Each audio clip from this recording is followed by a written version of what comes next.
Le dragon endormi du Japon s'est enfin réveillé, et la Chine est la première sur le bio. Le 8 février 2026, un seul parti politique au Japon a remporté une supermajorité des 2/3 dans la chambre la plus puissante du Parlement japonais. Pas en coalition ni en partenariat. Un seul parti a remporté 316 sièges sur 465. Une telle chose ne s'était pas produite depuis la Seconde Guerre mondiale. Le précédent record était de 300 sièges, établi par le Premier ministre Nakazone en 1986. La Chine était déjà terrifiée par elle lorsque Takaichi a pris ses fonctions en octobre 2025. Pékin la voyait comme une menace, mais avec cette super majorité, elle devient bien plus redoutable. Le Parlement japonais ressemble un peu au Congrès américain, avec une chambre basse et une chambre haute. Contrôler la chambre basse, c'est contrôler le gouvernement.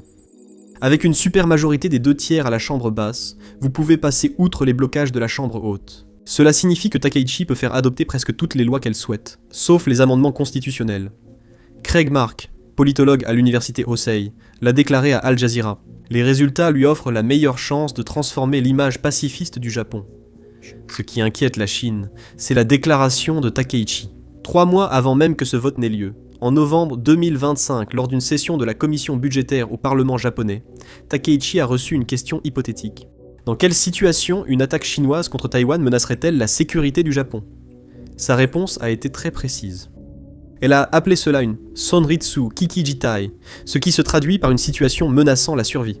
Cette expression est extrêmement importante, alors gardez-la à l'esprit. Pendant quelques minutes après la déclaration de Takaichi, la Chine a littéralement perdu son sang-froid.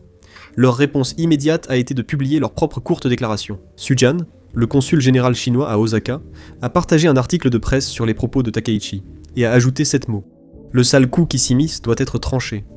Le coup auquel il faisait référence était celui de la première ministre elle-même. Sommet du Japon. L'ambassadeur chinois a protesté. Le message a ensuite été supprimé, mais le ministère chinois des Affaires étrangères a refusé de s'en dissocier. Pékin a exigé que Takaichi retire ses propos, mais elle a catégoriquement refusé. Même lorsqu'on lui a demandé au Parlement si elle reviendrait sur ses paroles, elle a de nouveau refusé. Dès lors, les deux nations ont connu une confrontation intense, qui s'aggravera après les élections de février. Je comprends que cela ne semble pas si grave, mais pour saisir la situation, il faut d'abord savoir ce que le Japon a fait à Taïwan il y a un siècle. Le 17 avril 1895, des représentants de la dynastie Qing et de l'Empire du Japon ont signé le traité de Shimonoseki, mettant fin à la première guerre sino-japonaise. La Chine avait subi une lourde défaite, et le traité exigeait que la Chine cède Taïwan et les îles Penghu au Japon. Contrairement au bail de 99 ans sur Hong Kong, cette cession était définitive. Taïwan est devenue la première colonie officielle du Japon, et pendant les 50 années suivantes, le Japon a gouverné l'île par la répression armée, l'exploitation économique et une assimilation agressive. Les premières années furent brutales. Les forces japonaises ont mené de grandes campagnes contre les soulèvements locaux, causant des milliers de morts. En 1902, selon les archives historiques, le gouvernement colonial a organisé une fausse cérémonie de reddition, attiré les combattants de la résistance dans une embuscade, puis massacré plus de 5000 Taïwanais non armés. Entre 1896 et 1930, les groupes autochtones ont mené plus de 150 soulèvements armés contre la domination japonaise. À la fin des années 1930, le Japon est passé de la répression à l'assimilation forcée. Le gouvernement colonial a lancé le mouvement Kominka, une campagne de japonisation destinée à transformer les Taïwanais en sujets loyaux. Les journaux chinois ont été interdits, et les Taïwanais forcés de pratiquer le culte dans les sanctuaires shintoïstes. Les parents étaient incités à donner des noms japonais à leurs enfants, recevant des rations supplémentaires en récompense. Les écoles enseignaient uniquement en japonais. Parler la langue locale était puni. L'objectif était d'effacer l'identité locale. Puis arriva la Seconde Guerre mondiale. Avec la mobilisation de l'armée japonaise en Asie, Taïwan fournit de la main-d'œuvre. Selon les statistiques du ministère japonais de la Santé, du Travail et du Bien-être, 207 183 Taïwanais ont servi dans l'armée japonaise entre 1937 et 1945. Plus de 30 000 ont été tués ou portés disparus. Parmi ces morts, environ 28 000 sont aujourd'hui consacrés au sanctuaire Yasukuni, à Tokyo, le même sanctuaire qui honore les morts de guerre japonais, y compris 14 criminels de guerre de classe A, condamnés lors du tribunal de Tokyo.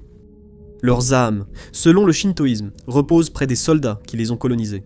Le Japon présente Yasukuni comme un hommage aux morts, la Chine le considère comme une glorification des atrocités, et Sanae Takaichi l'a visité à plusieurs reprises. Après la Seconde Guerre mondiale, le Japon s'est rendu, Taïwan a été rendu à la Chine, et le Japon a adopté une nouvelle constitution pour éviter que cela ne se reproduise. L'article 9 de la constitution stipule que le peuple japonais renonce définitivement à la guerre comme droit souverain. La menace ou l'usage de la force pour régler les différends internationaux, ainsi que les forces terrestres, navales et aériennes, ou autres potentiels de guerre, ne seront jamais maintenus. Depuis 80 ans, cet article définit la relation du Japon à sa puissance militaire. Aujourd'hui encore, le Japon dispose de forces d'autodéfense, et non d'une armée, d'une marine ou d'une force aérienne. Mais Sanae Takaichi veut changer cela. Concrètement, les forces d'autodéfense du Japon sont l'une des forces militaires les plus puissantes au monde. Elles opèrent des destroyers sophistiqués, des sous-marins et des avions de chasse. Et plus important encore, elles s'entraînent régulièrement avec les forces américaines. Mais l'article 9 interdit au Japon d'avoir une armée pouvant mener une guerre offensive, ce qui pose une question évidente. Comment ont-ils construit tout cela en respectant la Constitution ? Le gouvernement japonais a trouvé une solution de contournement. Ils affirment que leurs forces d'autodéfense ne constituent pas une vraie armée, mais protègent simplement le Japon en cas d'attaque, ce qui n'est techniquement pas faire la guerre. Pendant des décennies, cette fiction juridique a permis au Japon de garder une armée puissante tout en respectant la Constitution. Même avec cet accord, il y avait d'importantes limites. Le Japon ne pouvait se défendre qu'en cas d'attaque directe, ce qui imposait la retenue, alors que ses alliés menèrent des guerres à travers le monde. Il ne pouvait pas envoyer de troupes à l'étranger, ne pouvait pas fournir de soutien militaire à des nations amies sous le feu, ne pouvait pas utiliser la force au-delà de ses propres frontières. Les forces d'autodéfense pouvaient protéger le Japon, mais sortir de cette mission violait la Constitution. Cela a commencé à changer sous Shinzo Abe en 2014. Le cabinet d'Abe a pris une décision cruciale en réinterprétant l'article 9 d'une manière inédite. L'année suivante, la Diète a adopté une législation sur la paix et la sécurité, autorisant le Japon à exercer la autodéfense collective dans ce nouveau cadre. Si un allié comme les États-Unis était attaqué d'une manière qui représentait une menace existentielle pour la survie du Japon, le Japon pourrait légalement riposter à leur côté. La phrase centrale était « situation menaçant la survie ». Tout dépendait de son interprétation. La loi donnait des exemples précis pour clarifier ce qui pouvait être qualifié ainsi. Une attaque contre des navires américains transportant des Japonais, contre des navires de guerre américains surveillant des missiles près du Japon, ou un blocus énergétique du Japon. Taïwan n'a jamais été explicitement cité. Aucun premier ministre n'avait associé ce déclencheur juridique à Taïwan. Shinzo Abe avait aussi tenu des propos similaires après son mandat, et son adjoint Taro Aso avait fait des remarques comparables à des partisans locaux, pas au Parlement. Comme l'a expliqué Jeffrey Hall, maître de conférence à l'Université des études internationales de Kanda, à Al Jazeera, cela a longtemps été la position officieuse et non dite du Japon. Mais les premiers ministres ne le disent pas ouvertement. Takeichi a franchi cette limite. Elle l'a dit en tant que première ministre en exercice.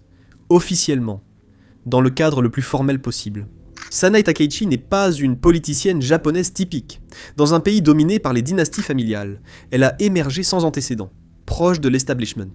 Son père travaille pour une entreprise automobile. Sa mère était policière. Elle fait de la moto, joue de la batterie et écoute du heavy metal. Première femme, première ministre du Japon. Elle s'est imposée non par prudence, mais comme la voix la plus conservatrice d'un parti dominant la politique japonaise durant la majeure partie de l'après-guerre. Takeichi est également une protégée du défunt Shinzo Abe, le premier ministre japonais ayant servi le plus longtemps. L'homme qui a révisé les lois de sécurité du Japon en 2015 et conçu la stratégie d'un Indo-Pacifique libre et ouvert pour contrer la montée de la Chine. Shinzo Abe a été assassiné en 2022, mais sa vision politique lui a survécu. Et Takeichi a clairement indiqué qu'elle reprend exactement là où il s'est arrêté. C'est pourquoi la Chine a pris sa déclaration très au sérieux. Takeichi représente un défi direct à ce que la Chine considère comme son intérêt fondamental, la réunification à terme de Taïwan. Le ministère chinois de la Défense a prévenu que toute intervention militaire japonaise dans le détroit de Taïwan serait écrasée. Les médias d'État ont accusé Takeichi de nourrir une nostalgie du passé colonial du Japon, mais ce n'était que le début. Quelques jours après les propos de Takeichi, la Chine a commencé à mener une guerre économique. L'avis de voyage est d'abord arrivé. Le 14 novembre, le ministère chinois de l'Éducation a alerté les étudiants au Japon sur la détérioration de la sécurité. Plus de 123 000 étudiants chinois étudient dans des universités japonaises, payant des frais de scolarité, louant des appartements et soutenant l'économie locale. Le ministère des Affaires étrangères a ensuite conseillé aux Chinois d'éviter provisoirement le Japon. Près de 7,5 millions de touristes chinois ont visité le Japon au cours des 9 premiers mois de 2025, représentant environ un cinquième de tous les visiteurs. Plusieurs compagnies aériennes chinoises ont aussitôt proposé des remboursements. Un analyste de l'aviation à Pékin, cité par Foreign Policy, indique qu'environ 500 000 voyages ont été annulés. Puis sont venus les fruits de mer. La Chine avait levé progressivement l'interdiction d'importer des fruits de mer japonais, imposée suite au rejet des eaux usées de Fukushima. Pékin avait annoncé quelques mois plus tôt la reprise des importations depuis la plupart des préfectures. Plus de 700 exportateurs avaient demandé à se réenregistrer. Le 19 novembre, la Chine a immédiatement suspendu toutes les importations de produits de la mer japonais. Les sorties de films japonais en Chine ont été suspendues. La réunion des ministres de la culture du Japon, de la Chine et de la Corée du Sud a été reportée. Le 6 janvier 2026, le ministère chinois du Commerce a interdit l'exportation de biens à double usage vers le Japon pour les utilisateurs finaux militaires. Des machines-outils, de l'électronique, des capteurs, des lasers et des composants aérospatiaux. C'était la première fois depuis 2010 que Pékin imposait ce type de restrictions au Japon. En plus de cela, la Chine a imposé des contrôles à l'exportation sur 7 catégories de terres rares: samarium, gadolinium, terbium, dysprosium, lutécium, scandium et yttrium. Ces matériaux servent à fabriquer des moteurs de véhicules électriques et des systèmes de guidage d'avions de chasse. Le Japon peine à s'en procurer ailleurs. Juste après cette restriction, les actions des grandes entreprises japonaises ont chuté. Et puis, il y a les pandas.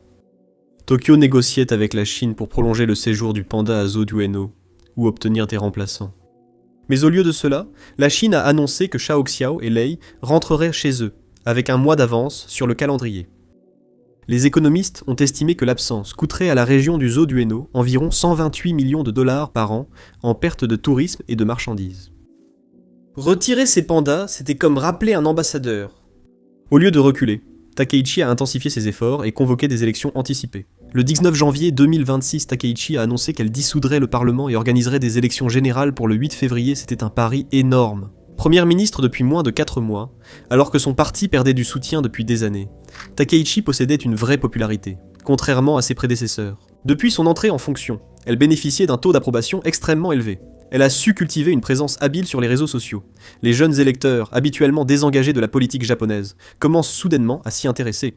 Quelques jours avant l'élection, elle a obtenu le soutien de Donald Trump. Et le 8 février, les électeurs japonais ont tranché. Le Parti libéral-démocrate a remporté 316 sièges sur 465 à la Chambre basse, avec son partenaire de coalition, le Parti de l'innovation japonais. Le bloc au pouvoir contrôle désormais 352 sièges, soit plus des 3/4 de la Chambre. Le gouvernement de Takeichi peut passer outre à tout vote à la Chambre haute. Il peut proposer des amendements à la Constitution, ce qui n'est jamais arrivé dans l'histoire du Japon d'après-guerre. Avant de discuter si Takeichi peut changer la Constitution, laissez-moi expliquer la situation militaire japonaise, qui importe le plus à la Chine. Le 26 décembre 2025. Le cabinet japonais a approuvé un budget de défense record de 9,04 billions de yens, soit environ 58 milliards de dollars pour l'exercice 2026. Selon l'Associated Press, cela représente une augmentation de 9,4% par rapport à l'année précédente et le 12e budget de défense consécutif battant des records. Dans le cadre du programme de défense actuel du Japon sur 5 ans, le pays est en passe de avoir le 3e plus gros budget de défense au monde, derrière seulement les États-Unis et la Chine.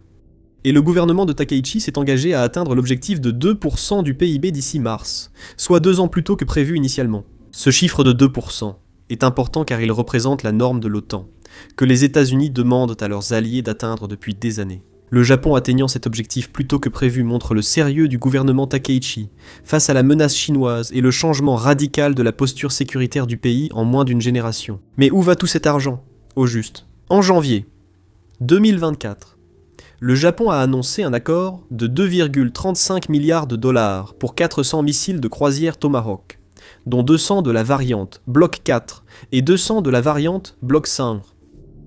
Ces missiles peuvent atteindre des cibles à 1600 km, soit environ 1000 miles. Pour les lancer depuis des navires de guerre, le Japon équipe 8 destroyers Aegis de ces missiles.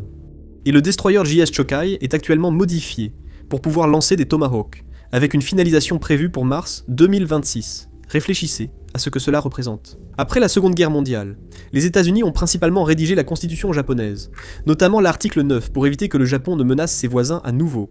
Pour la première fois depuis 1945, le Japon acquiert des capacités de frappe offensive à longue portée, fournies par les États-Unis. Le pays qui a imposé le pacifisme au Japon lui vend désormais des armes pour une éventuelle guerre contre la Chine, une ironie évidente. Le budget de la défense consacre aussi 6,2 milliards de dollars aux armes de frappe à distance de sécurité, permettant de toucher des cibles sans exposer directement les forces japonaises. Cela comprend 1,13 milliard de dollars pour les missiles sol-mer de type 12 développés localement, initialement dotés d'une portée d'environ 200 km. Initialement conçus pour protéger les eaux côtières japonaises, ils ont été améliorés pour atteindre environ 1000 km. Le Japon développe aussi des versions lancées du sol, de navires et des airs, offrant la flexibilité de frapper depuis diverses plateformes. La version lancée depuis le sol était déjà déployée dans des régiments de missiles sur Kyushu, l'île principale au sud du Japon.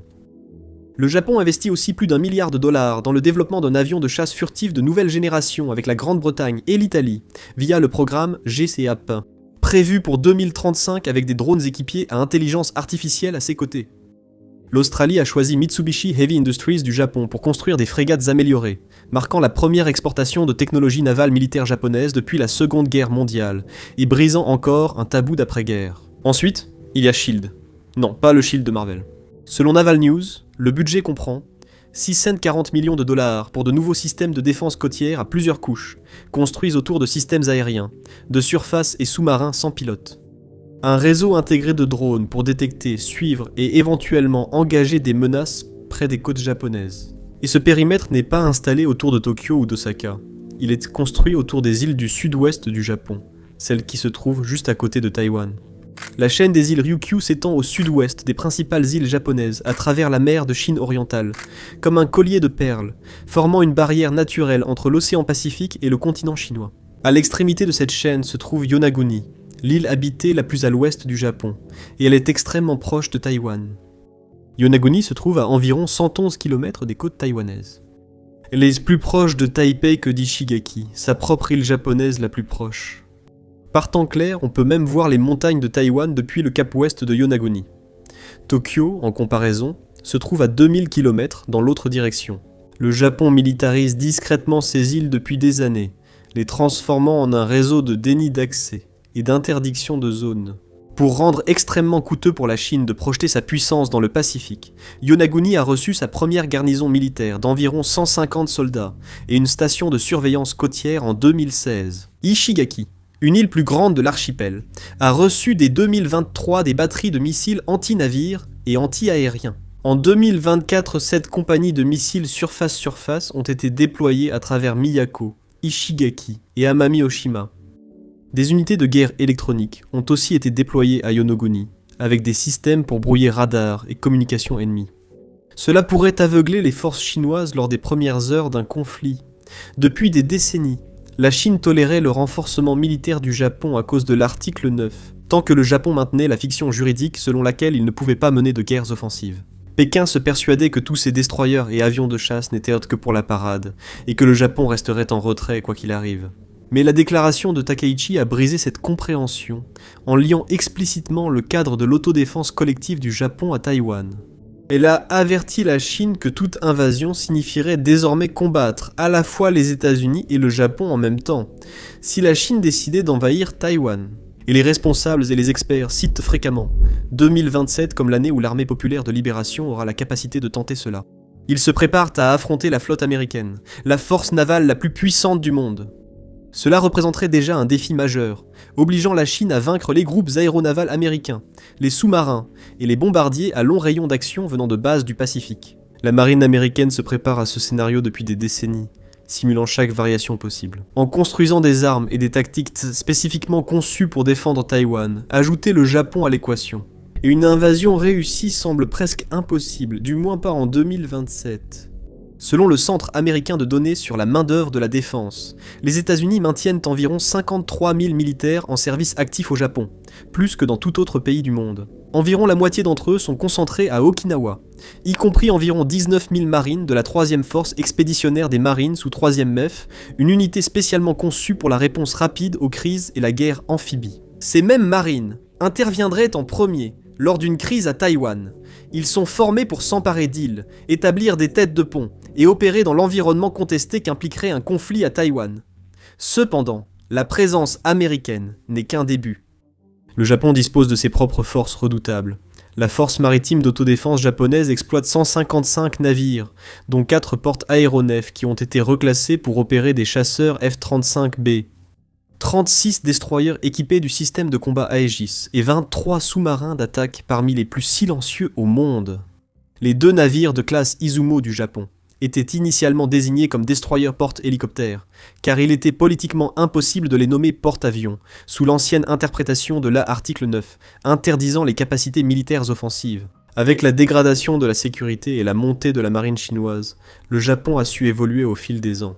Les navires sont désormais des porte-aéronefs polyvalents, avec des ponts renforcés et traités thermiquement pour résister aux températures extrêmes des gaz d'échappement. Pour les avions à décollage vertical F-35B, chacun peut transporter jusqu'à une douzaine de F-35B ainsi que des hélicoptères.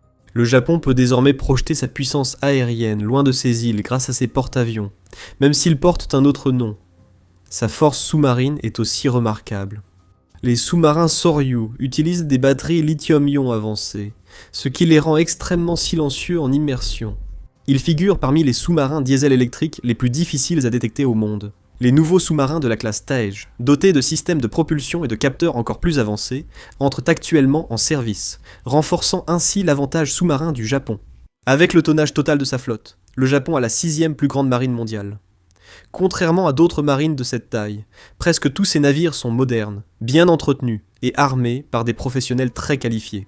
Imaginez la résistance que la Chine rencontrerait dans un scénario à Taïwan avec le Japon pleinement engagé. La distance entre Okinawa et Taïwan est d'environ 630 km, soit à peu près la même distance que celle que la flotte d'invasion alliée a dû traverser lors du jour J, de l'Angleterre à la Normandie. Cette opération a nécessité des années de préparation, une supériorité aérienne et navale absolue, et a pourtant causé de lourdes pertes sur les plages.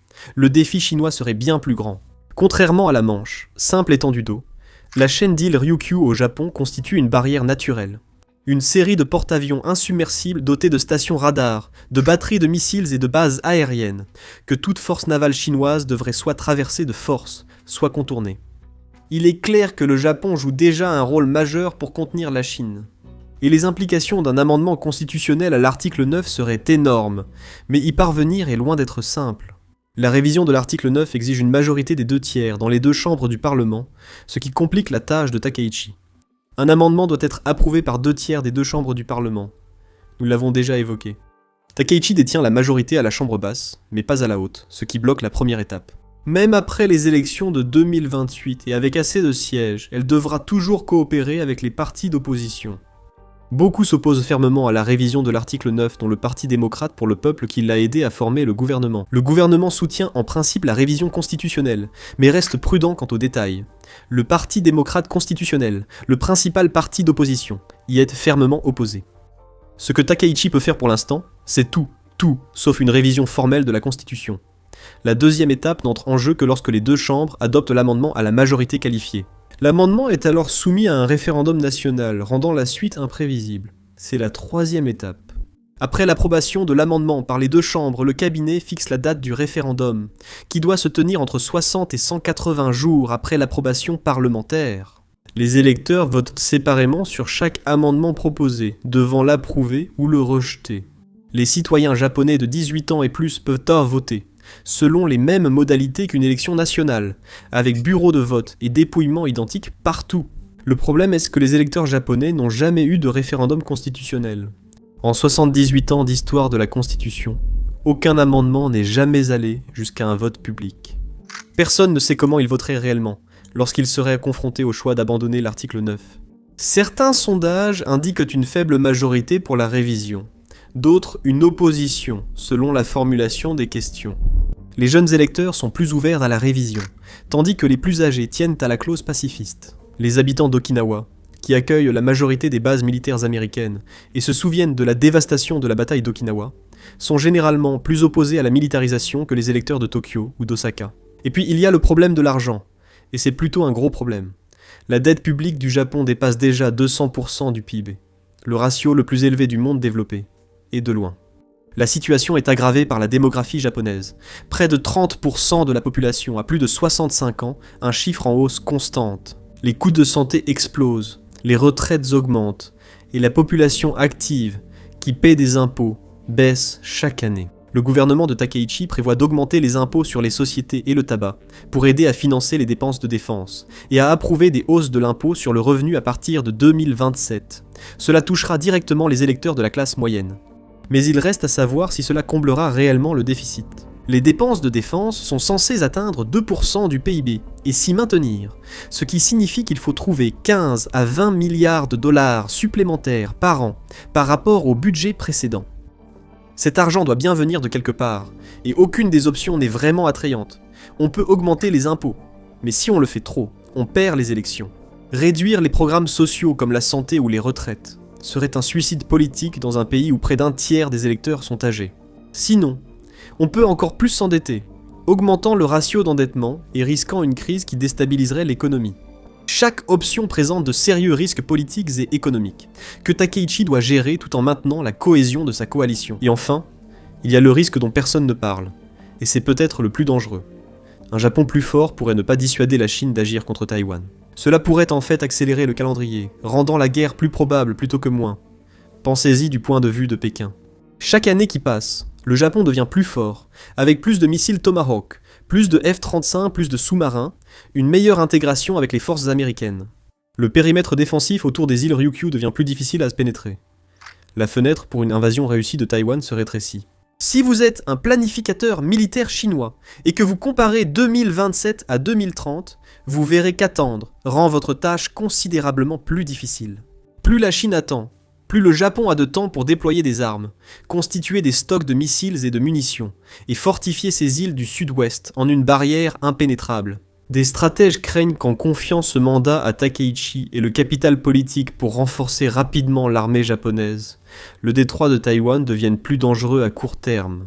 En convainquant Pékin que patienter ne fait que réduire ses chances de succès militaire. Si la Chine estime que la fenêtre d'opportunité se ferme, elle pourrait agir plus tôt que prévu, peut-être avant la fin du renforcement militaire du Japon, et les signes existent déjà. Dans les derniers jours de 2025, l'armée populaire de libération a achevé d'immenses exercices militaires, baptisés Mission Justice 2025, qui simulaient la prise et le blocus de Taïwan. En novembre, le Global Times, affilié à l'État chinois, a publié un éditorial remettant en question la souveraineté du Japon sur les îles Ryukyu, la chaîne d'îles même, où le Japon construit son périmètre défensif. L'article soutenait que la revendication du Japon sur Okinawa et les îles environnantes était historiquement douteuse, que le royaume de Ryukyu avait été un État indépendant avec des liens tributaires avec la Chine avant que le Japon ne l'annexe dans les années 1870.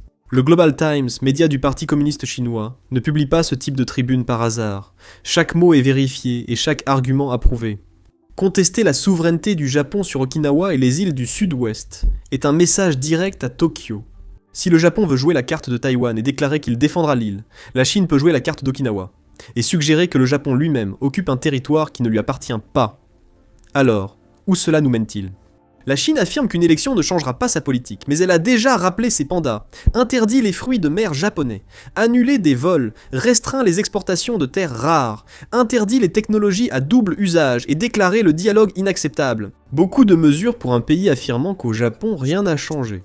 Takeichi a confirmé vouloir réviser la stratégie de défense nationale du Japon d'ici décembre 2026 pour l'adapter au nouvel environnement sécuritaire. Cela élargira probablement les scénarios où le Japon utiliserait la force. En mars, elle rendra visite à Donald Trump à la Maison-Blanche, un déplacement annoncé publiquement, avant même le dépouillement des votes au Japon, preuve de l'impatience de Washington à collaborer avec elle.